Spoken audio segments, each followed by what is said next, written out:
जय हिंद दोस्तों। ज्ञान ईडू में आप सभी का एक बार फिर से स्वागत है। जैसा कि आप लोगों को पता है कि पिछला टॉपिक हम लोगों का कंप्लीट हो गया था, जो कि भारत का संवैधानिक विकास था। आज न्यू टॉपिक है और ये बहुत इम्पोर्टेंट टॉपिक है। यहाँ से हर एग्ज़ाम में आपको क्वेश्चन देखने को मिल जाएगा। तो टॉपिक का नाम है कि निम्न जाति या जनजातीय आंदोलन। आज हमने मुख्य रूप से निम्न जातीय जो आंदोलन थी उसको ही फोकस कर पाया हूँ।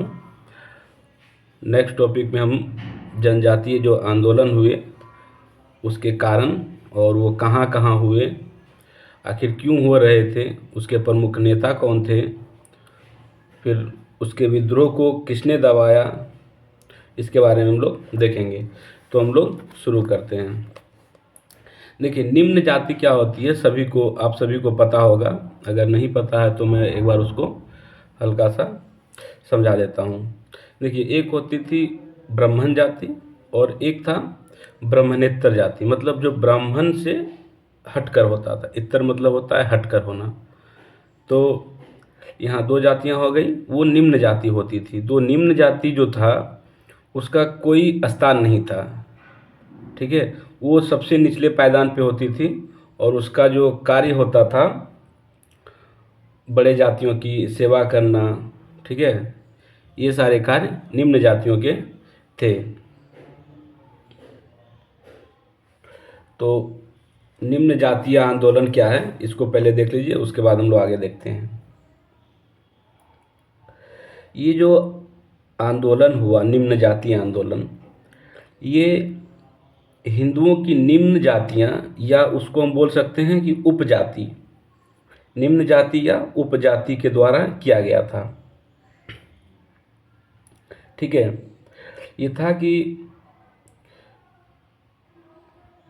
जो जो उच्च वर्ग थे, ठीक है, जो उच्च वर्ग के थे, जैसे जो ब्राह्मण वगैरह थे, वो क्या करते थे, इनका सामाजिक रूप से, आर्थिक रूप से, धार्मिक रूप से इनका शोषण करते थे। शोषण कैसे हुआ कि जैसे कि अगर ये गांव में अगर चल जाते तो इनको पहले से ही मतलब घंटी बजा के जाना पड़ता था कि मतलब कोई छोटा जाति आ रहा है तो आप जा सकते थे, उस रास्ते से जा सकते थे, ठीक है। तो इस तरह से बड़ी जातियों ने भी शोषण किया है निम्न जातियों का।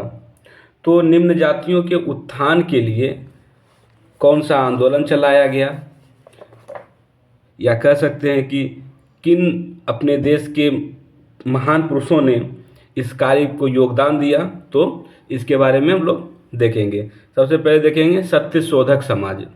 देखिए, सत्यशोधक समाज जो है ये ज्योतिबा राव फुले, ठीक है, ज्योतिबा फुले के द्वारा इसकी स्थापना की गई थी 1873 में। ये क्या था, सत्यशोधक समाज जो था, देखिए ज्योतिबा फुले जो थे ये एक माली जाति में इनका जन्म हुआ था। माली जाति में इनका जन्म हुआ था 1827 में, ठीक है। 1827 में इनका जन्म हुआ माली जाति में। और क्या था कि पिछड़ी जो जातियां थी उसमें जागृति या कहें तो आत्मविश्वास लाने के लिए स्त्रियां, निम्न जाति के लोगों को उत्थान के लिए इन्होंने क्या किया, सत्यशोधक समाज इन्होंने बनाया था 1873 में, ठीक है। और सत्यशोधक समाज की जो स्थापना की गई थी वो कहाँ पे की गई थी, तो बम्बई के महाराष्ट्र में। दोस्तों, ये क्वेश्चन कई बार पूछा है कि सत्यशोधक समाज का संस्थापक कौन है, तो कौन है, ज्योतिबा फुले, ठीक है। देखिए इन्होंने क्या क्या कार्य किया। इन्होंने एक कन्या विद्यालय बनाया था पुणे में, इनका जन्म भी पुणे में ही हुआ था। और ये 1851 में कन्या विद्यालय की स्थापना किए थे पुणे में, ठीक है। दूसरा, दूसरा क्या है कि इन्होंने एक बुक लिखा था गुलामगिरी, ठीक है। 1872 में सत्यशोधक समाज की स्थापना से सिर्फ एक वर्ष पहले, सत्यशोधक समाज की स्थापना से एक साल पहले यानी कि 1872 में गुलामगिरी पुस्तक, दोस्तों ये बहुत बार पूछा है एग्जाम में कि गुलामगिरी पुस्तक के राइटर कौन है, ठीक है। तो क्या होगा आपका ज्योतिबा फुले, ठीक है। और क्या था कि पूना में जो नगर पालिका है, नगर पालिका तो हर जगह है, तो पूना का जो नगर पालिका था 1876 में ये पूना के नगर पालिका के सदस्य भी बने थे। और लोग जो है ना इनको वहाँ पर महात्मा की भी उपाधि दिए थे, महात्मा लोग इनको बोल के पुकारा भी करते थे। हालांकि इनकी मृत्यु 1890 में हो गई, ठीक है। तो अब सत्यशोधक समाज का संस्थापक कौन हुआ, ज्योतिबा फुले हुए। कहाँ हुआ था ये, 1873 में बम्बई में हुआ था, ठीक। गुलामगिरी बुक किसका है, तो ये ज्योतिबा फुले का है। कन्या विद्यालय की स्थापना किसने किया था, तो ज्योतिबा फुले ने किया था। कहाँ किया था, तो पुणे में किया था। तो एक पॉइंट क्लियर हुआ आप लोग का, सत्यशोधक समाज। चलिए अब हम दूसरा देखते हैं, जस्टिस्ट पार्टी। जस्टिस्ट पार्टी ये क्या था, देखिए सबसे पहले कि जस्टिस्ट जो पार्टी थी ये पहला गैर ब्राह्मण पार्टी थी, ठीक है। ये आपको एनसीईआरटी में भी मिल जाएगा। पहला गैर ब्राह्मण पार्टी, मतलब ये मतलब ब्राह्मण लोग पार्टी जो बना रहे थे उससे हट करके एक पार्टी बना जो कि है गैर ब्राह्मण पार्टी। तो क्वेश्चन पूछ सकता है कि पहला गैर ब्राह्मण पार्टी कौन था, ऑप्शन दे देगा आपको, जस्टिस पार्टी, फिर सत्यशोधक समाज या अरिविपम पार्टी। तो आप क्या मारिएगा, जस्टिस पार्टी। तो पहला गैर ब्राह्मण पार्टी क्या था, जस्टिस पार्टी, ठीक है। और इसके संस्थापक कौन थे इस पार्टी के, तो C.N. मुदालियर। 1916 में इसकी स्थापना हुई थी। जस्टिस पार्टी का संस्थापक C.N. मुदालियर था, 1916 में था। और कहाँ इसका स्थापना हुआ था, ये दक्षिण भारत में, ठीक है। इसकी स्थापना दक्षिण भारत में की गई थी।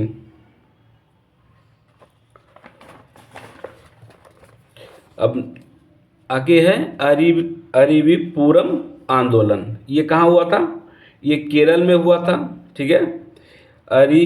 अरुविपुरम आंदोलन जो था ये 1888 में हुआ, ठीक है। और ये केरल में हुआ था। केरल के एक नारायण एक गुरु थे जिनका नाम था नारायण गुरु, ठीक है। और ये जो आंदोलन था ये एक धार्मिक सुधार आंदोलन था, ठीक है। केरल में इसको चलाया गया था। और केरल के किस जाति के द्वारा था ये, एझवा जाति, एझवा। तो इस आंदोलन का अरिविपुरम जो आंदोलन है, इस आंदोलन को एझवा आंदोलन भी कहा जाता है। नारायण गुरु दक्षिण भारत के लिए फेमस थे। वो दक्षिण भारत में निम्न जातियों के खिलाफ जो अन्याय हो रहा था उसके समर्थन में उन्होंने आवाज़ उठाया दक्षिण भारत में, ठीक है। इनका मतलब कहना था कि मानव के लिए एक धर्म, एक जाति और एक ईश्वर, ठीक है। ये मतलब था इनका ये। अब आगे हम देखते हैं डिप्रेस्ड क्लास मिशन सोसाइटी, ठीक है। डिप्रेस्ड क्लास मिशन सोसाइटी ये क्या था, ये जो आंदोलन था ये इसका जो उद्देश्य था कि जो दलित जाति थे, दलित जातियों में का जो अपना अधिकार था उसके प्रति जागरूक करना।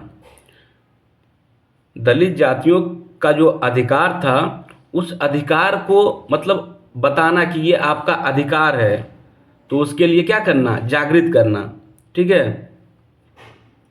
तो ये इसका मुख्य उद्देश्य था। ये कहाँ चलाया गया था? तो ये महाराष्ट्र में चलाया गया था। डिप्रेस्ड क्लास मिशन सोसाइटी जो था ये महाराष्ट्र में शुरू किया गया और ये 1906 में किया गया था। ठीक है, इसका उद्देश्य क्या था मैंने बताया आप लोगों को कि निम्न जातियों का जो आपका उनका जो भी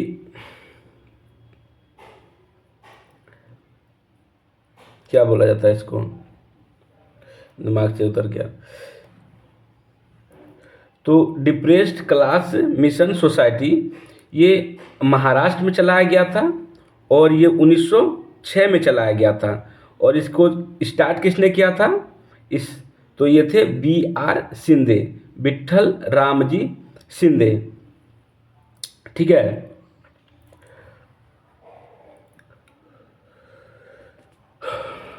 आगे नेक्स्ट वाइकोम ये केरल में चलाया गया था। वाइकोम सत्याग्रह जो था ये कहाँ था? ये केरल में चलाया गया था। तो ये क्या था? देखिए, वाइकोम सत्याग्रह जो था तो क्या था कि जो निम्न जातियां के लोग जो थे उनको मंदिर में प्रवेश की अनुमति नहीं थी, उनको मंदिर में प्रवेश नहीं करने दिया जाता था।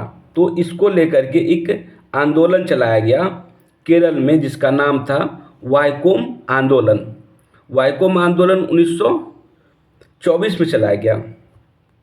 ठीक है, 1924 में यहाँ जो थे जो एक दो जातियाँ जैसे कि एझवा जाति है आपका, फिर पुलैया जाति था। इसको क्या था कि जो स्वर्ण जाति के लोग थे, तो स्वर्ण जाति में तो बहुत ब्राह्मण वगैरह ही थे ज़्यादातर, तो जो स्वर्ण जाति के लोग थे वो क्या करते थे, इसको मंदिर में प्रवेश करने पे क्या होता था? तो विरोध होता था।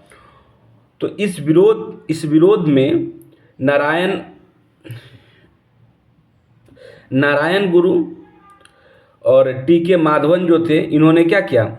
आवाज़ उठाया इसके लिए उन्होंने आवाज़ उठाया और 1925 में इस वाइकोम सत्याग्रह के लिए गए थे आपके कौन? महात्मा गांधी गए थे।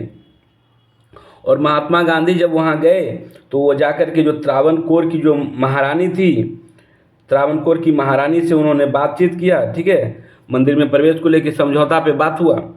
हालांकि महारानी मान गई, परंतु जो मुख्य रास्ता था वो अभी भी नहीं खोला गया था।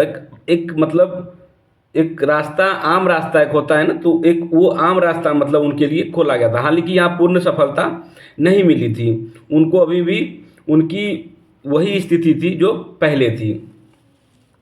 अब हम देखेंगे कि B.R. अम्बेडकर जो थे, B.R. अम्बेडकर ने भी आपके निम्न जातियों के उत्थान के लिए कार्य किया। तो हम B.R. अम्बेडकर के बारे में थोड़ा जान लेते हैं कि ये कौन थे। ऐसे आप लोगों को शायद पता हो, किन्हीं को ना भी होगा, तो मैं बता देता हूँ कि B.R. जो अम्बेडकर हैं इनको जैसे संविधान का निर्माता भी कहा जाता है, लेकिन इनका जो जन्म हुआ था 14 अप्रैल 1891 को हुआ था। B.R. अम्बेडकर का जन्म 14 अप्रैल 1891 को हुआ था। ये जो थे महार कुल जो था एक मतलब अप्रश्य था, ये मतलब छुआछूत वाला होता है ना, तो उस कुल में ये जन्म लिए थे। और ये महू मध्य प्रदेश इंदौर का एक जगह है महू, वहाँ इनका जो है ना जन्मभूमि महू ही था। ठीक है, ऐसा कहा जाता है कि इन्हें मतलब क्लास में बैठ करके शिक्षा ग्रहण भी नहीं करने दिया जाता था। ये क्लास के बाहर से शिक्षा ग्रहण करते थे। जब क्लास चल रही होती थी तो इनको क्लास में जाने की अनुमति ही नहीं थी। B.R. अम्बेडकर, ठीक है, फिर भी ये क्या की, कहाँ तक पहुँचे, अभी भी इनका नाम अमर हो गया, जो कि संविधान का निर्माता ये बन गए। तो पढ़िए आप लोग मन लगा के। ठीक है, ये हुआ तो इन्होंने क्या किया, the all India depressed class federation, इन्होंने एक संस्था बनाई, the all India depressed class federation 1920 में कहाँ इन्होंने, बम्बई में बनाया। इसका उद्देश्य क्या था? इसका उद्देश्य था कि जिस नागरिक को हे दृष्टि से देखा जाता था उसकी भौतिक और नैतिक उन्नति करना। ठीक, मतलब उसको पैसे से भी मजबूत बनाना और नैतिक मतलब नैतिक ज्ञान भी उसको देना। तो the all India depressed class federation 1920 Bombay में, इसके संस्थापक थे बी आर अम्बेडकर। ठीक है, और इसका उद्देश्य क्या था, मैंने बताया आपका, इसका उद्देश्य था कि जो अस्पृश्य लोग थे उनकी भौतिक रूप से और उनका नैतिक रूप से उन्नति करना। दूसरा यहाँ है बहिष्कृत हितकारिणी सभा 1924 में, ये भी बम्बई में बहिष्कृत हितकारिणी सभा, ये भी जो चलाया गया था, ये भी निम्न जातियों के उत्थान के लिए ही चलाया गया था। ठीक है, और भी इन्होंने कुछ संस्थाएं बनाई थी, जैसे आपका समाज समता संघ था, अनुसूचित जाति परिसंघ था, कुछ और भी इन्होंने बनाया था। ठीक, नेक्स्ट महात्मा गांधी। देखिए महात्मा गांधी ने भी अनुसूचित जातियों के लिए, निम्न जाति के जो लोग थे उनके लिए भी इन्होंने बहुत अच्छे अच्छे काम किए थे। ठीक है, जैसे हरिजन सेवक संघ। ठीक है, हरिजन सेवक संघ जो था, अब इसका स्थापना 1932 में किया गया था, और इसके जो पहले अध्यक्ष थे, किस चीज़ के, हरिजन सेवक संघ के पहले अध्यक्ष जो थे वो कौन थे, घनश्याम दास बिरला थे। ठीक, दूसरा इन्होंने चलाया था all India depressed class association. देखिएगा यहीं पे है all India depressed class federation है तब बी आर अम्बेडकर, अगर the all India depressed class association हुआ, एसोसिएशन रहेगा तब महात्मा गांधी। 1932 में इन्होंने स्थापना किया था, और कहाँ किया था, बम्बई में किया था। ठीक है, हालांकि बी आर अम्बेडकर और महात्मा गांधी के बीच कभी बना नहीं, दोनों के बीच हमेशा 36 का ही आंकड़ा रहता था।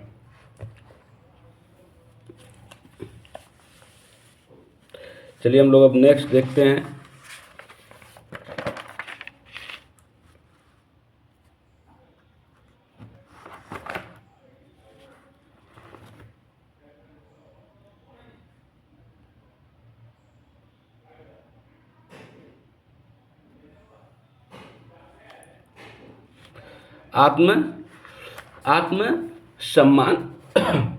आत्मसम्मान आंदोलन। देखिए आत्मसम्मान आंदोलन जो था ये दक्षिण भारत में चलाया गया था और 1920 में चलाया गया था। ठीक है, इसको जो है 1920 में ईवी रामास्वामी या उन्हीं को हम लोग पेरियार भी बोलते हैं। तो आत्मसम्मान जो आंदोलन था किसने चलाया था, ईवी रामास्वामी या पेरियार, 1920 में। कहाँ, दक्षिण भारत में। 3 पॉइंट याद रखना है। इसका मुख्य उद्देश्य क्या था, तो ब्राह्मणवादी व्यवस्था के विरोध में दलितों को अधिकार और प्रतिनिधित्व दिलाना। इसका क्या था कि ब्राह्मणवादी जो व्यवस्था बना हुआ था उस व्यवस्था का विरोध करना, ठीक है, दलितों को अधिकार दिलाना, और ये था कि उनका जो प्रतिनिधित्व है वो दिलाना। ठीक है, तो आत्मसम्मान क्या था, आत्मसम्मान आंदोलन जो था आपका 1920 में ईवी रामास्वामी ने चलाया था, और ये दक्षिण भारत में। तो याद कीजिएगा आत्मसम्मान कहाँ था, दक्षिण भारत में। किसने चलाया, ईवी रामास्वामी ने। ब्राह्मणवादी व्यवस्था का विरोध करने के लिए बनाया गया था। अब एक था सन्यासी विद्रोह। देखिए सन्यासी विद्रोह जो चलाया गया था, ये सन्यासी विद्रोह आपका बंगाल के क्षेत्र में चला था। ठीक है, और सन्यासी विद्रोह कहाँ चलाया गया था, बंगाल के क्षेत्र में चलाया गया था। और सन्यासी विद्रोह 1763 में शुरू हुआ था और लगभग ये 1800 ईस्वी तक चलता रहा था। ये आखिर क्या था? देखिए, ऐसे पता था आप लोग को, मैंने बताया भी था कि इस समय जो था बंगाल में ब्रिटिशर्स क्या किए थे, बहुत वहाँ के नागरिकों का बहुत ज़्यादा शोषण कर चुके थे। इस वजह से क्या था, वहाँ पहले से ही राजस्व, मतलब कर बढ़ा करके वो ले रहे थे। तो पहले से ही क्या थी वहाँ, क्या बोलते हैं उसको, पहले से ही वो एक तरह से महामारी के चपेट में आ चुके थे, भूखमरी के चपेट में आ चुके थे। तो वहाँ क्या हुआ कि जो यानी कि जो पूजा पाठ करने के लिए जो जाया करते थे, तीर्थ स्थान जो होते थे वहाँ पर, तो वहाँ आने जाने पे क्या किया गया कि वहाँ आने जाने पर भी आपका टैक्स लगा दिया कि अब आप अगर यहाँ पूजा करने आइएगा तो आपको क्या देना पड़ेगा, आपको टैक्स देना पड़ेगा। ठीक है। तो ये कारण, मूल कारण यही था कि जो पूजा पाठ करने जो मंदिरों में जाएंगे, अब उन पे भी आप क्या कर रहे हैं, टैक्स लगा रहे हैं। तो मूल कारण यही था। तो ये सन्यासी विद्रोह कहाँ हुआ था, तो ये बंगाल में हुआ था। ठीक है, पहला पॉइंट कि ये कहाँ हुआ था, बंगाल में हुआ था। कब हुआ था, तो याद रखिएगा एक फेज खाली कि 1763-64, मतलब 1764 में बक्सर का युद्ध हुआ था। तो उसी के टाइम में आप याद रखिएगा कि याद कैसे करना है कि बक्सर का युद्ध 64 में हुआ 1700, तो उसी के समय में सन्यासी विद्रोह भी हुआ था। तो 1763 से 1800 तक सन्यासी विद्रोह चला। आखिर ये विद्रोह चलाया किसने, तो वहाँ पर जो थे सन्यासी गिरी संप्रदाय के सन्यासी द्वारा, मतलब सन्यासी लोग ही ये विद्रोह चलाए थे। और इस विद्रोह जो चलाए, तो इस विद्रोह का नारा क्या था, इस विद्रोह का नारा था ओम वंदे मातरम। याद रखिएगा, इस विद्रोह का नारा क्या था, ओम वंदे मातरम। सन्यासी विद्रोह का क्या नारा था, ओम वंदे मातरम। अच्छा, इसका जो प्रमुख नेता हुआ कौन था, तो जो सन्यासी विद्रोह के प्रमुख नेता थे वो मजमून शाह थे और मूसा शाह थे। सबसे ज़्यादा इम्पोर्टेंट था इसमें मजमून शाह, सन्यासी विद्रोह मजमून शाह। ठीक है, तो सन्यासी विद्रोह कौन थे, मजमून शाह थे, और उसके साथ में थे मूसा शाह थे, देवी चौधरानी थी। तो ये कुछ प्रमुख नेता थे। ठीक है, और इसका दमन किसने किया, तो वारेन हेस्टिंग। 1763 के बाद 1800 तक ये चला था। तो उस समय कौन थे यहाँ के गवर्नर, वो थे वारेन हेस्टिंग। तो वारेन हेस्टिंग ने क्या किया, इस विद्रोह का दमन कर दिया। देखिए, एक क्वेश्चन यहाँ से पूछता है कि सन्यासी विद्रोह का चर्चा किस ग्रंथ, किस पुस्तक में किया गया है, तो आनंद मठ। ठीक है, सन्यासी विद्रोह का चर्चा जो है वो कहाँ किया गया, तो आनंद मठ में किया गया है। तो आनंद मठ में किया गया, तो आनंद मठ के राइटर कौन है, ये भी पूछता है कि आनंद मठ के राइटर कौन है, तो बंकिम चंद्र चट्टोपाध्याय। तो आनंद मठ में चर्चा किया गया है सन्यासी विद्रोह का, और बंकिम चंद्र चटर्जी ने क्या किया था, आनंद मठ लिखा था। और एक और क्वेश्चन पूछता है कि वंदे मातरम किसने लिखा था, तो बंकिम चंद्र चटर्जी। ठीक है, बंकिम चंद्र चटर्जी ने ही इसको लिखा था। तो आपको यहाँ क्या याद रखना है कि सन्यासी विद्रोह कहाँ हुआ, बंगाल में हुआ, और इसके प्रमुख नेता कौन थे, तो मजमून शाह थे। इस आंदोलन का नारा क्या था, ओम वंदे मातरम। और ये कहाँ, इस सन्यासी विद्रोह का चर्चा कहाँ है, तो आनंद मठ में है। ठीक है, अब हम नेक्स्ट चलते हैं, फ़कीर विद्रोह। देखिए, फ़कीर विद्रोह जो था ये भी आपका चलाया गया था बंगाल में। फ़कीर विद्रोह जो है बंगाल में चलाया गया था, और ये भी आंदोलन जो था ये 1776 और 77 के बीच चलाया गया था। और ये विद्रोह जो था बंगाल में किसने इसको चलाया था, तो वहाँ के मुस्लिम जो थे उन्होंने इस आंदोलन को चलाया था। इसका कारण क्या था, फ़कीर विद्रोह का कारण क्या था कि ज़्यादातर जो थे कारण, वो ज़्यादा लगान थे, अत्यधिक लगान लगा दिया जाता था, जिससे वो लोग क्या थे, पहले से ही प्रताड़ित होते आ रहे थे। और जब जब उनको ऐसा लगा कि अब कुछ करना चाहिए, तो ये आंदोलन हुआ। ठीक है, तो फ़कीर आंदोलन का भी मूल कारण क्या था कि अधिक लगान था, और बंगाल में विद्रोह हुआ ये फ़कीर आंदोलन, सॉरी फ़कीर विद्रोह। और इसके नेता कौन थे, मजमून शाह और चिराग अली। ठीक है, मजमून शाह और चिराग अली।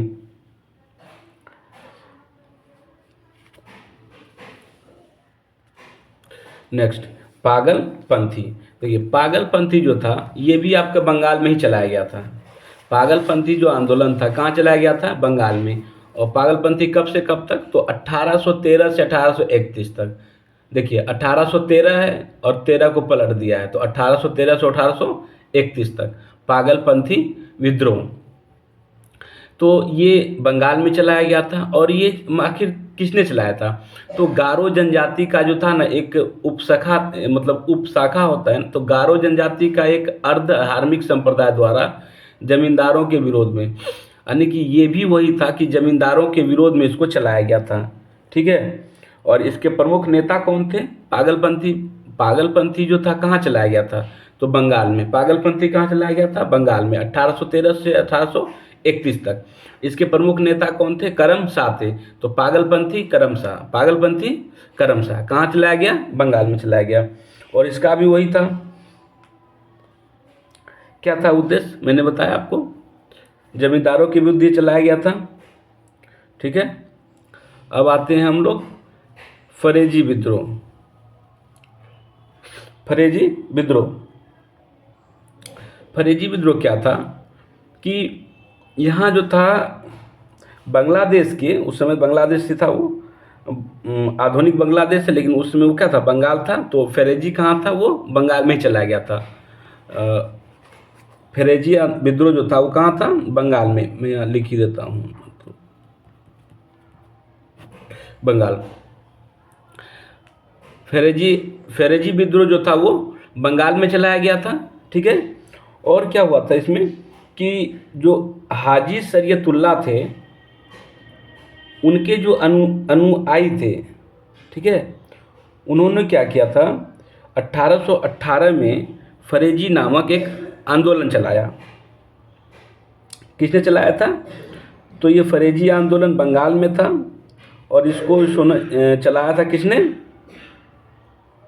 इसका जो मूल उद्देश्य था कि यहाँ जो जो मुस्लिम समाज में जो कुरीतियाँ आ गई थी ब्रिटिशों के कारण, तो यहाँ था कि ब्रिटिशर्स को हरा करके फिर से मुस्लिम शासन की स्थापना करना। ये फरेजी विद्रोह का यही मूल कारण था कि ब्रिटिशर्स को यहाँ से हटाना और फिर मुस्लिम शासन की स्थापना करना। कहाँ पे? बंगाल में। तो फरेजी आंदोलन ये था। ठीक है। और इसने चलाया किसने था इसको? तो हाजी शरीयतुल्लाह के अनुयायियों ने। याद रखिएगा, हाजी शरीयतुल्लाह के अनुयायियों ने। अगर पूछेगा इसका प्रमुख नेता कौन था, तो दादू मियाँ। फरेजी आंदोलन का प्रमुख नेता कौन था? दादू मियाँ। ठीक है। और ये 1818 से लेकर 1858 तक चलाया गया था। तो फरेजी आंदोलन कहाँ था? बंगाल में था। किसने चलाया? तो हाजी शरीयतुल्लाह के अनुयायियों ने चलाया था। और प्रमुख नेता कौन था इसका? तो दादू मियाँ था। और इसको कब तक चला? तो ये 1818 से लेकर 1858 तक चलाया गया। अब एक यहाँ पे है कूका आंदोलन। देखिए कूका आंदोलन जो था, ये कूका आंदोलन आपका ये पंजाब में चलाया गया था। ठीक है। कूका आंदोलन कहाँ था? ये पंजाब में चलाया गया था। और किसने इसको चलाया? तो जवाहर मल। कूका आंदोलन जवाहर मल ने इसकी शुरुआत की थी। इसका उद्देश्य क्या था? इसका भी उद्देश्य था, पहले तो ये धार्मिक और सामाजिक उद्देश्य से ही आया था कि हमें समाज में कुछ सुधार करने हैं, धर्मों में कुछ सुधार करने हैं। लेकिन बाद में क्या हुआ, ये राजनीतिक रूप ले लेता है। ठीक है। बाद में क्या करता है, ये राजनीतिक रूप ले लेता है। और इसका अब उद्देश्य जो बन जाता है कि अंग्रेज़ों को यहाँ से खदेड़ना। तो कूका आंदोलन कब चलाया गया? 1840 में। कहाँ चलाया गया? तो पंजाब में। किसने चलाया? तो जवाहर मल ने इसको चलाया। और बाद में जब जवाहर मल की जब मृत्यु हो जाती है तो फिर कौन आते हैं? उनके शिष्य थे राम सिंह। तो कभी कभी कूका आंदोलन में जवाहर मल ना देखे राम सिंह कूका भी दे देता है। तो याद रखिएगा राम सिंह, इसको राम सिंह कूका ही कर लीजिए, राम सिंह कूका, तो याद रहेगा आपको, राम सिंह कूका। ठीक है। तो जवाहर मल अगर ना ऑप्शन में रहे तो क्या मार देना है? राम सिंह कूका को मारना है। फिर ऐसा होता है कि राम सिंह को क्या किया जाता है, गिरफ्तार कर लिया जाता है और गिरफ्तार करके इनको भेज दिया जाता है रंगून। फिर 1885 में इनकी मृत्यु हो जाती है और 1885 में ही क्या हुआ था पता है? 1885 में हुआ था कांग्रेस की स्थापना। ठीक है, तो हम लोगों ने ये निम्न जाति का जो आंदोलन था इसको हमने अभी देखा है, और नेक्स्ट वीडियो में हम लोग देखेंगे जनजातीय आंदोलन की, जनजातीय आंदोलन कैसे हुआ, कहाँ हुआ, क्यों हुआ, क्या कारण था। ठीक है, तो हम लोग नेक्स्ट वीडियो में देखेंगे। ठीक है दोस्तों, जय हिंद।